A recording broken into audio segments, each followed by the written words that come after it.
नमस्कार दोस्तों, ई अकादमी चैनल पर आपका स्वागत है। आज मैं आप लोगों के लिए लेकर आई हूँ वैदिक सभ्यता से संबंधित प्रैक्टिस सेट 1। दोस्तों, ये क्वेश्चंस बहुत ही इम्पोर्टेंट है, तो पूरा वीडियो अवश्य देख लें। पहला प्रश्न है, निम्नलिखित कथनों में असत्य कथन पहचानें। ए, ऋग्वेद की प्राचीनतम पांडुलिपि शारदा लिपि में प्राप्त हुई है। ऑप्शन बी है, ऋग्वेद पद्य में है। ऑप्शन सी, ऋग्वेद को होत्री वेद भी कहते हैं। ऑप्शन डी, ऋग्वेद गद्य और पद्य दोनों में है। तो इसका उत्तर है ऑप्शन डी, ऋग्वेद गद्य और पद्य दोनों में है। यह कथन असत्य है और ऊपर दिए गए तीनों कथन सत्य हैं। ऋग्वेद की ऋचाओं का पाठ होता करता था, इसलिए इसे होत्री वेद भी कहते हैं। अगला प्रश्न है, ऋग्वेद की रचना किस नदी के तट पर हुई थी? ए, सिंधु नदी। बी, सरस्वती नदी। सी, गंगा नदी। डी, गंडक नदी। इसका उत्तर है ऑप्शन बी, सरस्वती नदी। ऋग्वेद की रचना सप्त सैंधव प्रदेश में सरस्वती नदी के तट पर हुई थी। अगला प्रश्न है, गायत्री मंत्र की रचना किसने की? ए, विश्वामित्र। बी, अत्रि। सी, भारद्वाज। या डी, वशिष्ठ। इसका उत्तर है ए, विश्वामित्र। गायत्री मंत्र की रचना विश्वामित्र ने की थी। यह ऋग्वेद के तृतीय मंडल में है। विश्वामित्र को पहला धर्मगुरु माना जाता है। गायत्री मंत्र सावित्री को संबोधित है। वह सूर्य का एक रूप और प्रातः काल की देवी थी। अगला प्रश्न है, विवाह संस्कार से जुड़े अनुष्ठानों का उल्लेख सर्वप्रथम किस सूक्त में मिलता है? ए, पुरुष सूक्त। बी, नासदीय सूक्त। सी, सूर्य सूक्त। डी, वाक सूक्त। इसका उत्तर है सी, सूर्य सूक्त। सर्वप्रथम ऋग्वेद के सूर्य सूक्त में विवाह संस्कार से जुड़े अनुष्ठानों का उल्लेख मिलता है। यह ऋग्वेद के 10वें मंडल में है। सूर्य सूक्त को विवाह सूक्त भी कहा जाता है। इस सूक्त में सूर्या का सोम से विवाह का वर्णन है। अगला प्रश्न, निम्नलिखित में से किस नदी को ऋग्वेद में नदी तमा या सर्वश्रेष्ठ नदी कहा गया है? ए, सिंधु नदी। बी, सरस्वती नदी। सी, पुरुषनी नदी। या डी, वितस्ता नदी। इसका उत्तर है सरस्वती नदी। ऑप्शन बी, सरस्वती को नदी तमा या सर्वश्रेष्ठ नदी कहा गया है और ऋग्वेद की रचना सरस्वती नदी के तट पर ही हुई थी। अगला प्रश्न है, शूद्र वर्ण का प्रथम उल्लेख कहाँ हुआ है? ए, पुरुष सूक्त। बी, नदी सूक्त। सी, नासदीय सूक्त। या डी, मंडूक सूक्त। इसका उत्तर है ए, पुरुष सूक्त। शूद्र वर्ण का पहली बार उल्लेख ऋग्वेद के 10वें मंडल के पुरुष सूक्त में हुआ है। इसमें वर्णाश्रम की प्राचीनतम जानकारी मिलती है। इस सूक्त में कहा गया है कि आदि पुरुष के मुख से ब्राह्मण की उत्पत्ति हुई, भुजा से क्षत्रिय की उत्पत्ति हुई, जंघा से वैश्य की तथा पैर से शूद्र की उत्पत्ति हुई है। अगला प्रश्न, राज्याभिषेक के नियम तथा राज्य एवं राजा की उत्पत्ति का सिद्धांत कहाँ दिया गया है? ए, शतपथ ब्राह्मण। बी, ऐतरेय ब्राह्मण। सी, तैतरीय ब्राह्मण। या डी, गोपथ ब्राह्मण। इसका उत्तर है बी, ऐतरेय ब्राह्मण। ऐतरेय ब्राह्मण के संकलनकर्ता महिदास थे। महिदास शूद्र महिला इतरा के पुत्र थे। इतरा के पुत्र होने के कारण महिदास ऐतरेय कहलाया तथा इनके द्वारा रचित ब्राह्मण ऐतरेय कहलाया। अगला प्रश्न है, इसमें मिलान करना है, वेद और उससे संबंधित ब्राह्मण।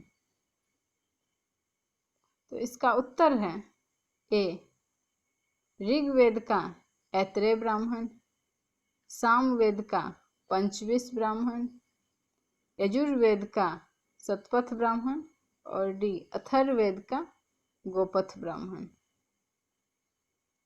अगला प्रश्न है, द आर्यंस नामक पुस्तक किसने लिखी है? A William Jones, B Wilson, C Gordon Childe या डी बाल गंगाधर तिलक। इसका उत्तर है C Gordon Childe. Gordon Childe ने अपनी पुस्तक द आर्यंस या द एरियंस में घोषणा की थी कि मानव परिवार में आर्य लोग सर्वाधिक बुद्धिमान एवं प्रगतिशील थे, लेकिन इसके तुरंत बाद ही उन्होंने स्वयं अपने इस खोज की निंदा भी की थी। अगला प्रश्न है, ओरायन नामक पुस्तक किसने लिखी है? A Bal Gangadhar Tilak, B Giles, C William Jones या डी गार्डन चाइल्ड। इसका उत्तर है ए बाल गंगाधर तिलक। अगला प्रश्न, सत्यमेव जयते का उल्लेख सर्वप्रथम किस उपनिषद में किया गया? ए मुंडक उपनिषद, बी मांडुक्य उपनिषद, सी ईशोपनिषद या डी कठोपनिषद। इसका उत्तर है ए मुंडक उपनिषद या मुंडकोपनिषद। इस उपनिषद की रचना मुंडित अर्थात सन्यासियों के लिए हुई थी। इस उपनिषद में ब्रह्मा ने अपने ज्येष्ठ पुत्र अथर्वा को ब्रह्म विद्या का उपदेश दिया। यह उपनिषद श्रमण परंपरा से प्रभावित है तथा कर्म संन्यास का पालन करता है। मुंडक उपनिषद सर्वेश्वरवाद की चर्चा करता है। अगला प्रश्न, सर्व खलविदं ब्रह्म अर्थात ब्रह्म ही सब कुछ है, यह किस उपनिषद में कहा गया है? ए छांदोग्य उपनिषद, बी कैन उपनिषद, सी बृहदारण्यक उपनिषद या डी ईशोपनिषद। इसका उत्तर है ए छांदोग्य उपनिषद। छांदोग्य उपनिषद को सबसे प्राचीन उपनिषद भी माना जाता है। इसे तंडी नाम उपनिषद भी कहा जाता है। इसी में सर्वप्रथम सर्व खलविदं ब्रह्म अर्थात ब्रह्म ही सब कुछ है कहकर अद्वैतवाद की स्थापना की गई। यह सब ब्रह्म है, ब्रह्म के अतिरिक्त कुछ नहीं है। वेदांत के इस सिद्धांत का सर्वप्रथम स्पष्ट रूप से उल्लेख छांदोग्य उपनिषद में ही मिलता है। अगला प्रश्न, कृष्ण का सबसे पहला उल्लेख कहाँ मिलता है? ए ऋग्वेद में, बी सामवेद में, सी छांदोग्य उपनिषद में या डी बृहदारण्यक उपनिषद में। इसका उत्तर है ए ऋग्वेद में। कृष्ण का सबसे पहला उल्लेख ऋग्वेद में मिलता है। ऋग्वेद में उनको राक्षस तथा इंद्र का शत्रु बताया गया है, लेकिन देवकी नंदन कृष्ण का पहला उल्लेख छांदोग्य उपनिषद में मिलता है। इसमें कृष्ण को देवकी का पुत्र तथा घोर अंगिरस का शिष्य बताया गया है।